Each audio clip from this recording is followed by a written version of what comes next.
Good day. Today, I'd like to talk about ancient philosophy as we've already started through these informal recordings. But now I'd like to address the class more specifically and clarify some of the concepts we've already started to discuss. First things first, I'd like to talk about the methodology that the course will employ. And we've already clarified this initially, but I'd like to re-clarify it again just to make sure that you've understood what I'm talking about. Secondly, I'd like to address the class in terms of our understanding of philosophy and this peculiar way of approaching the topic. Here, I'll talk about philosophy as love of wisdom and what the implications of that is and the unique Greek nature of this discipline. And then after that, I'd like to talk about a few terminologies that is worth knowing as early as now, and therefore introduce you to a perspective, a worldview that is particularly Greek, if you will, but also at the same time something we can share with. No, it's hot, and that's the reason why I might be perspiring, but it doesn't really matter. Allow me to journey with you. So let me share my screen, no, and share my whiteboard with you. There, you see the whiteboard already. And I'd like to talk about, as I said, our methodology first. No, in the method when we talk about methodology approach to a particular to this subject, there are two very unique approaches that I'd like to take. And the first approach, as I've said to you, is the approach of an overview. No, it's an overview because we're actually talking about more or less the span of 600 years of philosophical reflection. And it cannot be emphasized more that 600 years of ancient philosophical discourse are now being reduced to simply a semester. That will tell you that to a certain extent, what we are doing is quite impossible, and that we will in fact necessarily leaped on some topics only because we operate on a limited time. And when we start talking about an overview, we can contrast that with uh, the detail. No, so there are two approaches, therefore, to this course. One will discuss the overview, a very broad spectrum of topics, just to create an impression of the place, the locale, the ancient philosophy for that matter. And on the other hand, we'll try to look an eye on the details.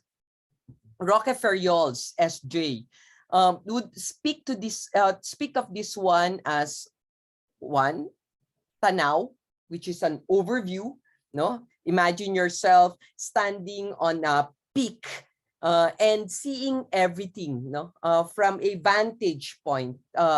And a good experience, of course, is when you ride a helicopter and you can have an overview of a particular city, Manila, for example, or Ho Chi Minh in Vietnam. And somehow you get a sense of the place, Manila, from a vantage point, from a particular perspective.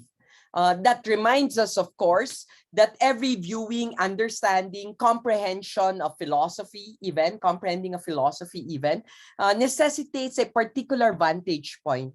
And that this vantage point is important. We need to be aware of the vantage point where we are coming from. Now, to a certain extent, this vantage point determines what is important to us, but also clarifies for us certain directions for the course. For the younger ones right now, there is always a desire to go to a particular place, and not just to go to a particular place, there's the desire to be in a particular place. And it's very important to take note of this desire, because sometimes we wanted to go to Bohol, which is a beautiful island here in the Philippines, and try to see everything that can be seen in that particular place. We wanted to go to a place just for us to be able to tell people, I've been there, I've seen this, I've seen that, no? And such an experience, that experience is very similar to an experience of having toured a particular place, rode the bus, and that the bus moved around a particular place, like London, for example. You can say that you've seen London, and your knowledge of London is brought about by that particular overview or tourist guided tour, or guided tour, but and therefore you get a grasp of a particular generality. In our case, there are certain instances where we will be leaping, trying to provide an overview. By now, you've recognized Bertrand Russell's A History of Philosophy lays down that particular lens, vantage point. And that's the reason why at this point you have an idea about what ancient philosophy is, what it was like in Greece during that time, or a particular understanding or approach to philosophy, because there was an overview. But sometimes, no, whenever I go with my family and tour, no, around, no, for example, we a few years ago we went to Switzerland, and then we went from Switzerland, we flew to Naples, and from Napoli we flew to Athens, and then from Athens we flew back to Switzerland, no, in a 1-month trip where we've been hopping from one hotel to another. I would confess that after that trip, I felt so tired. So tired that I just arrived from the trip, from a vacation, but I was already desiring for a vacation, another vacation, because the previous one was just too tiring. Sometimes when you're just everywhere and nowhere at the same time, you get an idea of the place, but you're not really able to say in detail what's there in the place. The ideal type of vacation for me, maybe because I'm already old and balding, is when I go to a particular place and stay there. Not really to move around, but to just stay, to get to see where people, to go to eat to a particular store every day, get to meet their servers, get to see the feel, the tempo of a particular place, and that's what I meant by detail. We do have instances in our lives where we are able to go on vacation and pay attention at the smallest of details, and that's important too, no? Roque Ferriols calls this one deep dive, no? He says there are things that you see when you're riding the helicopter that you don't see because you are not diving, but when you dive, you get wet, you immerse yourself in a particular place, and that immersion to a certain extent gives you a particular impression over a particular perspective that is also worth noting. And I'd like you to focus on that, no?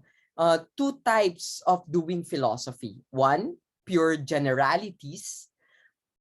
Two, details and particularities. Obviously, the first few weeks with me were focused on the former, generalities, no? I was trying to set the tone, trying to allow you to enter into a particular experience of ancient philosophy. But also, it's very important to not just get the feel, but to also be able to deep dive. we begin and that's the methodology that I would like to employ. No, one simply topographical, because I'm looking at the topography, the place, and one archaeological, one that allows me to dig further, to scratch the details, look at the details, and see the details. And that's also very important, no? That to a certain extent, we are able to look at things topographically. That's topos means place, and one that allows you to look at things archaeologically, and that's also important. Of course, the concern and the focus of these course is philosophy. No? Philosophy, as I said last time, if you pay attention at the words itself, philosophy is a Greek word. No, it's Greek. No, uh, and to a certain extent, that puts into bias a lot of perspectives. Whether you like it or not, philosophy is Greek. No, it's not Chinese, it's not Vietnamese, it's not Filipino. It's Greek. No, and the Greek origin cannot be emphasized any further. You only have to listen to it. Philos, Sophia. Philosophia. And it's very important to pay attention at that. Philosophia. And when we hear that term, no, as early as when you were perhaps in introduction to philosophy, you already know that that comes from two words, philos and Sophia. No, love of wisdom. Love of wisdom. No, Roque Ferriols, the Filipino Jesuit that I've been citing since a while ago, spoke of this one as translated this as friend of truth. Or we can still keep the word wisdom, no? Kaibigan ng karunungan in Filipino, or friend of truth. I'd like to reflect on that a little bit before I go to the details of this second point. Remember, there are 3 points we're looking at, and the first point was the methodology, and we've spoken about it already in terms of topography and archaeology, no? And here in the second point, there will be many sections, but the first thing I'd like to reflect on is, what do we mean by philos and Sophia? Of course, if you will simply define philosophy as rational discourse, that's not fair to all the other sciences. All the other sciences involves reason, whether you like it or not. They're also a rational discourse. So to say that only philosophy loves wisdom is an understatement. That's not fair.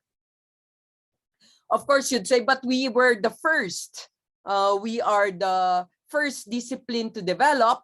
But even to say that we are the first discipline to develop, it's not fair. No, in fact, the truth is we are not the first discipline to develop. Poetry, for example, literature was even there even beforehand. But what perhaps do we mean by philosophia? No. So first, I'd like to emphasize Sophia, wisdom. Truth, katotohanan in Filipino. When you look at wisdom, we need to understand that wisdom should be distinguished from what the Greeks call as knowledge. They have a term for this one that you will be hearing more often, perhaps when you're deep into the discipline, they have a word for knowledge. They call it episteme. It seems like philosophy is not knowledge, no, not mere facts, if you will, no. And here, to a certain extent, I comment on philosophy graduates who use their degrees as an opportunity to scare people off the discipline or into the discipline. That's the reason why when they say, oh, philo yan, ang talino niyan, or he's a philosophy major, he must be intelligent or he must be brilliant. That's a type of yabang, pride, boastfulness, that is baseless. No? To know knowledge, to have knowledge, and to do philosophy are two different things. And I'll reiterate that. Philosophy is not merely knowing a lot of things. Philosophy is not simply a matter of being opinionated over many things. That's not philosophy. You are fooling yourself. You are making yourself a caricature if you think that that is so. Remember, one of the first philosophers, Socrates, basically said, I know that I do not know. And therefore, my being a philosopher is based on the fact that I do not know. And that's very important. When you meet a philo major and the philo major seems to be able to tell you facts, that's not philosophy. I'm not sure if you're familiar with it, but before there was a game called Are You Smarter Than a Fifth Grader? And there we were able to see children, no, lambasting adults, professionals, over certain facts. As it seems, no, to know and to understand doesn't seem to be reducible to each other. Yes, the children the children know what they're talking about, certain details, facts, but doesn't mean they understood it. No?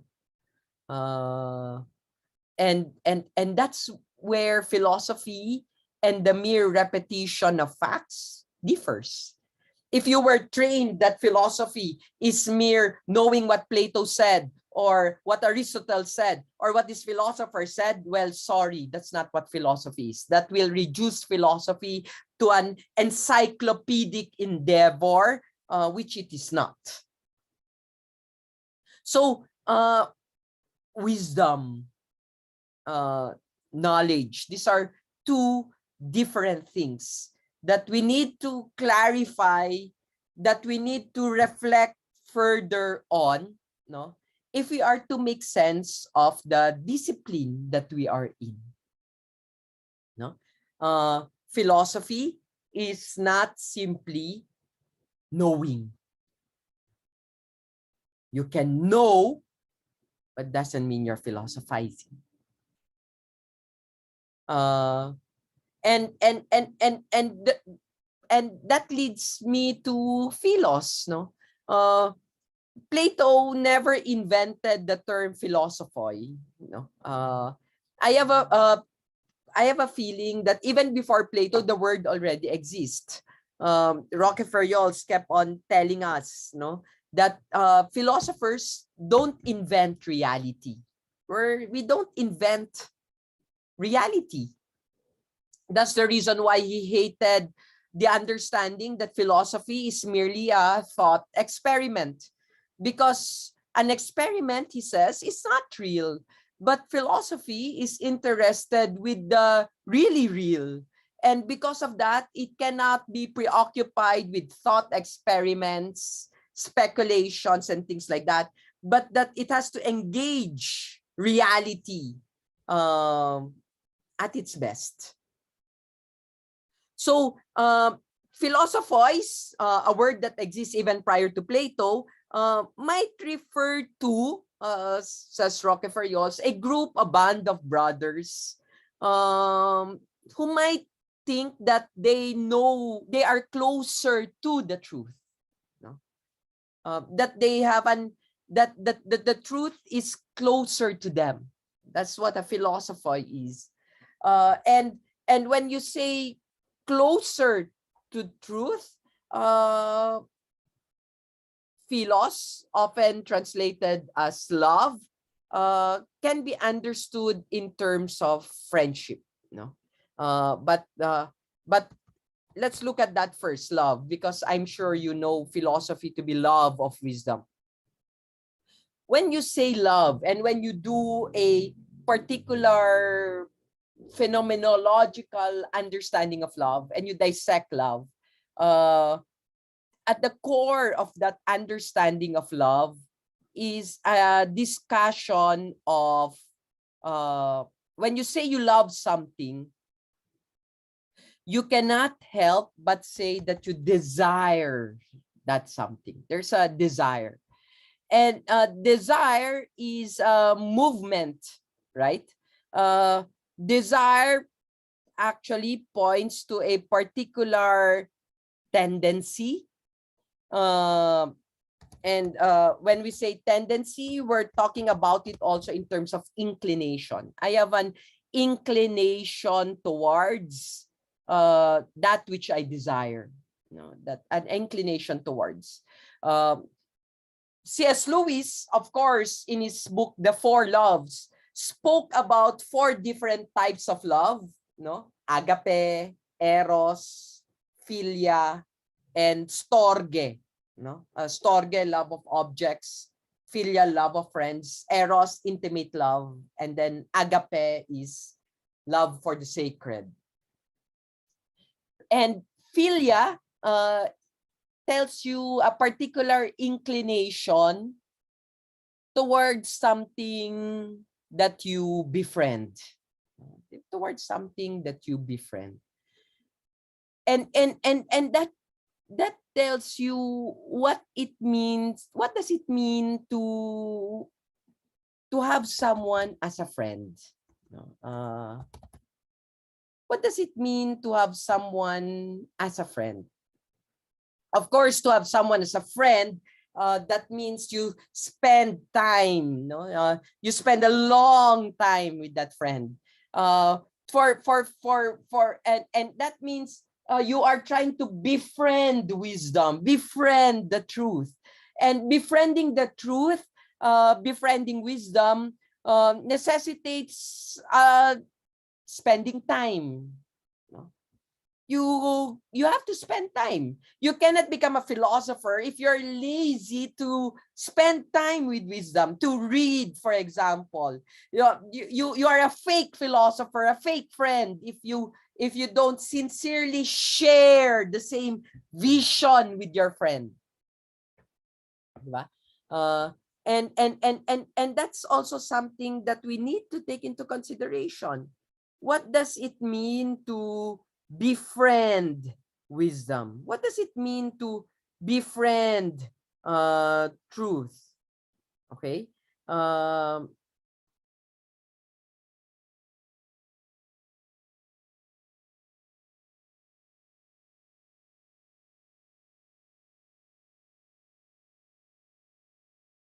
What does it mean to befriend truth?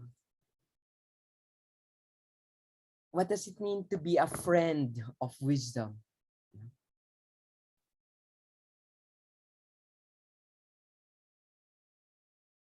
That's something we have to reflect on as students involved in philosophy.